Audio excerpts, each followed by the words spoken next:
El Sol de la Mañana, en sintonía con los nuevos tiempos, presenta Perspectiva Económica con Magín Díaz, un profesional de la economía con amplia experiencia, economista especializado en finanzas públicas y macroeconomía, egresado de la Universidad de Chicago y exdirector de la Dirección General de Impuestos Internos.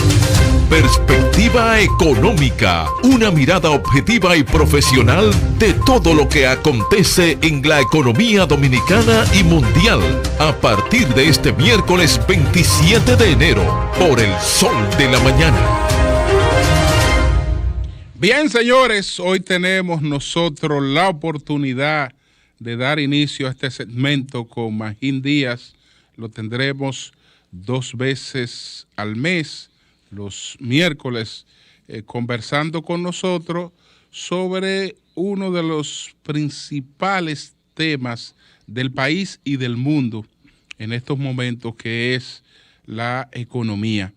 Entonces, bienvenido, licenciado Magín Díaz. Está todo el equipo del Sol de la Mañana, está con nosotros también, como todos los miércoles, desde Santiago de los Caballeros, Jaime Tomás. Así que, buenos días, Magín, ¿cómo estás? Muy bien, Julio, muchas gracias por la invitación y disponible para responder las inquietudes y que comentemos los principales acontecimientos en materia económica del país. Bueno, la principal preocupación tiene que ver con los altos niveles de endeudamiento que has opinado que son necesarios. Ahora, ¿cómo puede ese nivel de endeudamiento impactar en el desempeño del gobierno? Bueno, no hay opción realmente. Lo que está viviendo el mundo es algo que no se había vivido desde hacía más de 100 años con la anterior pandemia. Entonces, todos los países del mundo lo que han hecho es aumentar el gasto, y la única forma de hacerlo en un contexto de que caen los ingresos por la caída de la actividad económica es tomando deuda. Los países grandes, desarrollados, pues tienen una capacidad en algunos casos casi ilimitada. No voy a decir que es ilimitada, pero pueden endeudarse mucho. Y países más pequeños, pues tenemos restricciones. Y eso es lo que vimos el año pasado. Un déficit inicialmente de 2.2% del PIB pasó a ser un déficit de 7.7% del PIB. Pero cuando el gobierno habla de 7.7%, que son casi 400,000 millones de pesos de déficit, a eso tú le tienes que sumar el déficit del Banco Central y el déficit del resto del sector público no financiero. Estamos hablando de un déficit que con toda seguridad está cerca del 9% del PIB de todo el sector público. Y la única forma de haber podido gastar ese monto que llevó ese déficit es aumentando la deuda. En estos meses eso es lo que ha permitido, pues, mantener un nivel de gasto para ir en ayuda de los más necesitados. El gobierno anterior creó programas de asistencia que representan unos 15,000 millones de pesos mensuales, programas adicionales de transferencia a los grupos más desprotegidos. El gobierno inicialmente dijo que los iba a detener en diciembre, y bueno, ya anunció que la mayoría va a llegar hasta abril. Entonces, en el corto plazo no hay opción. Es lo que ha hecho el gobierno. Ha emitido miles de millones de dólares en los mercados de capitales. El gobierno inició con una emisión de 3.800 millones de dólares en septiembre del año pasado. Este mes acaba de emitir 2.500 millones de dólares de bonos soberanos. Ha emitido deuda en pesos también, más de 15,000 millones de pesos de bono. Ha recibido desembolsos de organismos internacionales como el Banco Interamericano. Entonces, en el corto plazo es lo que puede mantener el gasto público.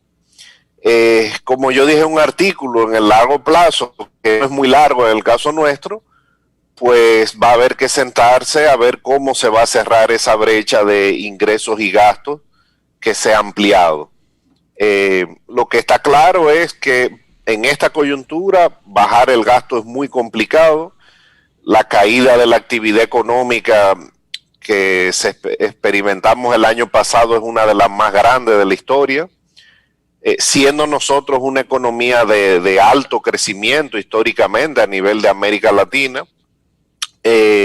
Así que hay que gastar en el corto plazo, pero ya pronto nos vamos a tener que sentar como sociedad pues a ver cómo es que se van a aumentar los ingresos para poder hacer frente al gasto público y a los compromisos de la deuda. Marilena, después de aumentar ingresos, eso incluye vía impositiva. Bueno, la única vía, no es la única. De hecho, si ustedes analizan el presupuesto, hay una considerable cantidad este año que es venta de activos. El gobierno no ha especificado qué activos son, pero se ha puesto un monto casi sin precedentes, más de 80,000 millones de pesos.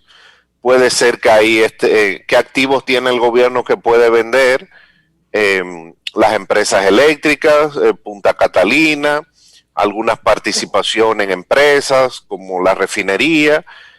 Hay algunos activos. Eso puede dar alivio de corto plazo. Eso no es tan fácil. Estamos hablando de empresas que cuestan cientos de millones de dólares o tal vez más. Es decir, son procesos que toman tiempo.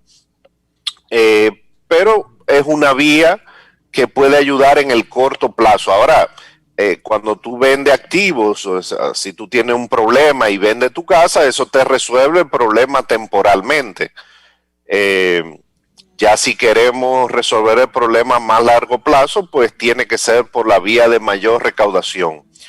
El presidente Abinader, consciente de esa situación, en diciembre dijo que había que iniciar las discusiones terminar el pacto eléctrico e iniciar las discusiones del pacto fiscal. Y en el marco de esas discusiones, pues el principal tema va a ser cómo cerrar esta brecha tan grande, agravada por la pandemia, una brecha que existía desde hace 20 años, porque históricamente casi siempre hemos tenido déficit en las cuentas públicas, pero ahora pues la pandemia ha agigantado esa brecha. Reitero, es lo que había que hacer, pero eso va a requerir en algún momento un mayor sacrificio en materia de mayores recaudaciones. Eury. Bien, Magín, gracias. Bienvenido, hermano y amigo, a nuestro programa. El Fondo Monetario Internacional ha dicho que América Latina probablemente crezca alrededor entre un 4 y un 5%. El ministro de Economía, Planificación y Desarrollo, Miguel Seara, también ha dicho que la economía dominicana podría crecer alrededor de un 5%. ¿Tú crees que hay bases reales para que pueda darse un crecimiento de esa magnitud después de venir de esta situación tan difícil?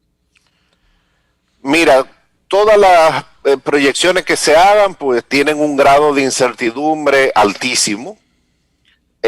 Lo que está apostando el gobierno, el Banco Central, el Ministerio de Economía y los organismos internacionales es que se haga, que en el mundo ocurra una recuperación en forma de V, de V de vaca.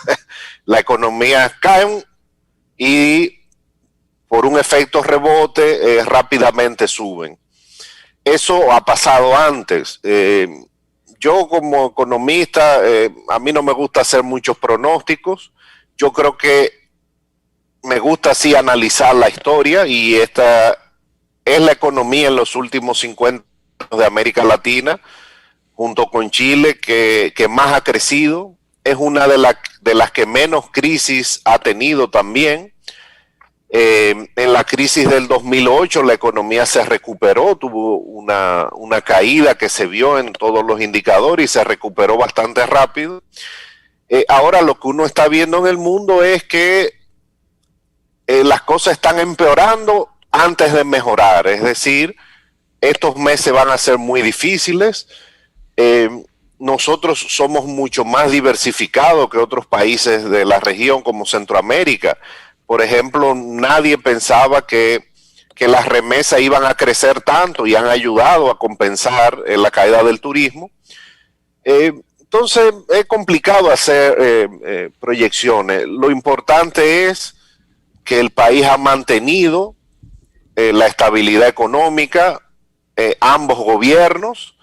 Por eso el presidente Abinader ratificó a las autoridades monetarias para mantener esa continuidad. Y dentro de todo el desastre económico que ha habido, pues se ha mantenido la estabilidad económica. Se crearon programas de transferencia en cuestión de semanas que beneficiaron a millones de familias. Esos pocos países de la región tuvieron la capacidad de hacerlo. Y el gobierno está tratando de hacerlo lo mejor posible. Yo creo que el primer semestre va a ser complicado. Hubo signos de que en los últimos meses pues la actividad económica obviamente se recuperó comparado a los meses que estuvimos completamente confinados, y hay que aprender a convivir con la pandemia durante varios meses más, y hay que ver cómo responde la actividad. Se habla de la posibilidad de que en vez de un crecimiento de la remesa como tal, lo que se haya registrado sea, digamos, un mayor registro, valga la redundancia, porque se pudiera hacer la remesa no registrada que viene con los dominicanos que viajan a Estados Unidos constantemente, la que viene en los bolsillos de los dominicanos que no se registra. Ahora, como no están llegando, esa remesa se estaría registrando. Bueno, eso podría explicar, pero yo creo que es una parte pequeña, porque generalmente la mayor parte de esas personas que tú dices que traían, digamos, físicamente las remesas, generalmente viajan en el último trimestre del año. Y las remesas empezaron a aumentar de una vez. En Estados Unidos se dieron ayuda a familias, y eso ayudó también. Y creo que eso puede explicar un porcentaje, pero bajo. Los datos muestran que en contrario a Centroamérica, cuando hay crisis, los dominicanos mandan más remesas. Y eso ya se vio en el año 2008, 2009, durante la crisis, que las remesas se desplomaron en muchos países de la región. Y este fue uno de los países que cayó menos en el 2008. Entonces, hay un efecto de los dominicanos que son solidarios, hacen un esfuerzo, porque la situación en Estados Unidos también es compleja, pero creo que ha habido un aumento real de las remesas, y que ha ayudado a compensar la caída de otros rubros como el turismo. Bueno, señores, muchas gracias a Magín. Bienvenido a este segmento en el Sol de la Mañana, que sabemos que será de mucho provecho para toda nuestra audiencia y para nosotros mismos. Así es que muchas gracias. Yo no sabía, Julio, que Magín Díaz era un Chicago Boy. Chicago Boy. Chicago Boy. Sí, tuve la oportunidad de estudiar en la Universidad de Chicago, una experiencia impresionante. Y además de eso, estudié economía en la Universidad Católica de Chile. Ahí fue que me formé. Ahí era más Chicago Boy que en Chicago, en la Universidad de Chile, en la Católica. Bueno, Chicago Boy, porque transformaron la economía después que mataron. Gracias. En la Universidad Católica de Chile era un más Chicago Boy que en Chicago. Gracias, Magín. Muchas gracias. ¿Cómo no? Magín, hermano, gracias. Gracias a ustedes. Gracias. Cambio fuera.